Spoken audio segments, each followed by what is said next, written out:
ए भैया तार बाबू के बियाह होता हो। का बात करता रही बुढ़ापा में?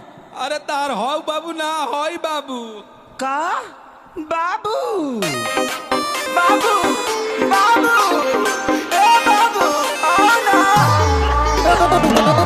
अरे ई त हमर मजनुआ हो। अरे भाग जो ना त तहरा के मुआ देहे सोन। ए बाबू बाबू बाबू आओ ना। हाँ बहुते प्यारी करिले जानू देख लसीना फार के अबू ना तो मोर जाइब दो तहवे चियार के बाबू ना बहुते प्यारी करिले जानू देख लसीना फार के आवो ना तो मोर जाइब दो तहवे चियार के। मेरी शादी में अड़चन लाओ ना। बाबू बाबू अरे का हो? भाई जी थोड़ा धीरे मारिए ना, अभी ताजा ताजा वैक्सीन लिए हैं, बहुत घाव लग रहा है।